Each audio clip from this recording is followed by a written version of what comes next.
Excellent, thank you very much. Cool, so thank you very much, Weaver. So the Gaelic Football Club in South Africa has been running since 2010 as a football club, but really just to emphasise it, we were very fortunate. When the GAA sent out the open call for funding, the GAA and the Department of Foreign Affairs sent out the open call for funding, we said this is a perfect opportunity for us to look at possibly bringing in more younger children or more younger players into the club, something that we could grow. So from the beginning, bringing Gaelic football into South Africa has been a passion shared by many and implemented by a committee that's very dedicated, and they've given up a lot of time and a lot of hours, and we're not unique in this. Everybody in this room has done exactly the same, and we do it because we're passionate about it. Grassroots development, when the GAA and the Department of Foreign Affairs put out the open call for funding, it was a very easy decision for us to figure out exactly how we were going to implement that in South Africa. And it was just, sorry, bear with me. So as I said, the club's been running since 2010, and when the call came out in 2014, we had already had a football club up and running. We had players from Alexandra and Tembisa townships that were already playing in the club. So this just gave us the opportunity to go into these townships and source out the players that we were that we wanted to develop. Identifying the right opportunities was taking us into the townships. So investing in the community, honestly, we had to strategize. We were trying to figure out what was the best way for the SA Gaels to go in and figure out a way to bring Gaelic football in. And we did it the very same as it's done at home. We decided we were going to go to the schools, and to the primary schools and the secondary schools in the township. Tembisa alone has got 30 primary schools. It's quite a large township. It's something that, we wouldn't be able to hit all 30 of them, so we're just trying to figure out the best way to approach it. And to do that was actually doing it with local people on the ground. So we decided then we would actually employ development officers to assist us in growing the game, and for them to help identify the five primary schools and the 2 secondary schools that we could actually work with. With that, then it was also gives the SA Gaels an opportunity to actually give back to the community, because unemployment in South Africa is about 25%, and for us to be able to hire a local, it's not just giving him a job, but it's also helping him to provide for his family.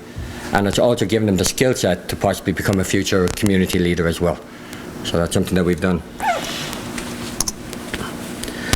Building on success, equilibrium. So we're very fortunate. We've got a lot of ladies in the club as well, that also come from the townships. And with that, in 2015, with the help of the Development Fund, we were in a position to actually hire one of our ladies, and she's actually here on tour. She's the ladies captain.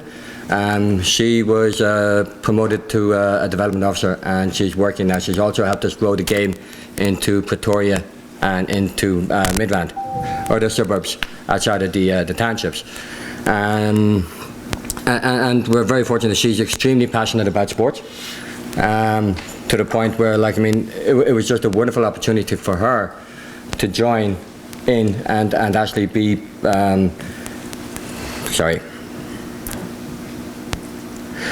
put her into a position where she was able to teach and train like-minded enthusiasts. Not all goals can. I actually thought South Africa invented this, but apparently I was told today we didn't. So what we do is, because we have a tournament every year. Irish companies help us. They sponsor a couple of teams, but they're mixed teams. So what we decided to do was to inclusion. We wanted the women to participate as much as the men. So we decided not all goals count, only women could score goals. But apparently this isn't the case. I thought South Africa invented it, so we can't take credit for all of that. But what it really does is it brings the ladies into the game.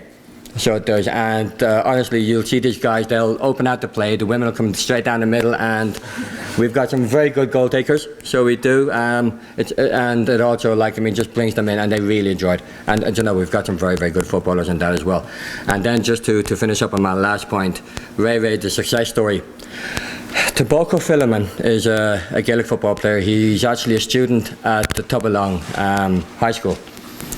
He started playing Gaelic football 2 years ago with one of our it's actually one of our development schools, And he's such a passionate player. He's never missed a training session ever in the last 2 years.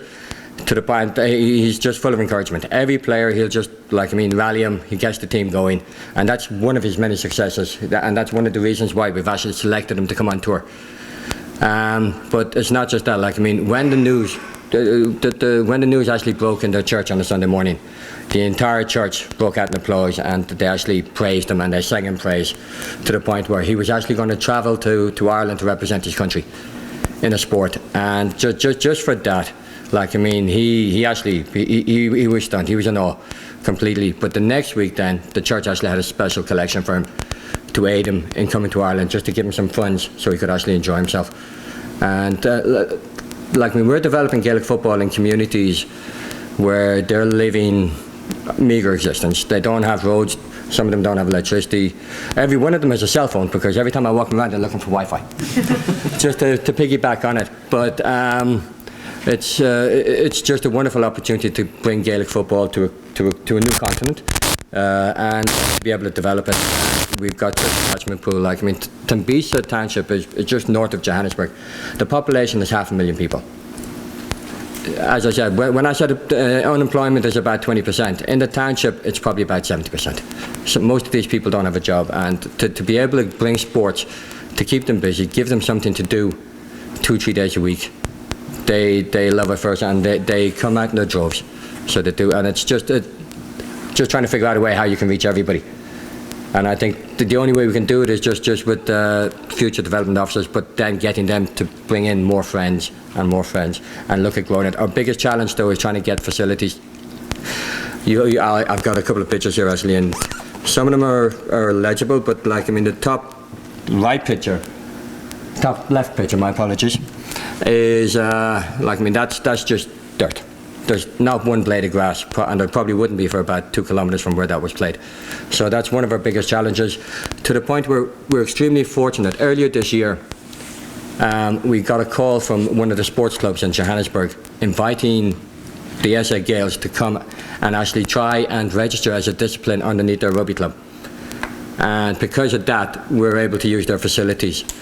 So the Super League, now that we've just finished up there just before we came on tour, we were able to use the pitches at these sports grounds, and they love it so much. It's really bringing in a lot more players into the game. And what they're doing as well, they're actually adopting these the kids from the townships, and they're actually registering them without any membership fee. They're registering them as members of the club as well. So it's giving these children an opportunity to actually get into more sports. And Gaelic football is very important, but get into more sports and just give them better opportunities. Excellent. Thank you very much.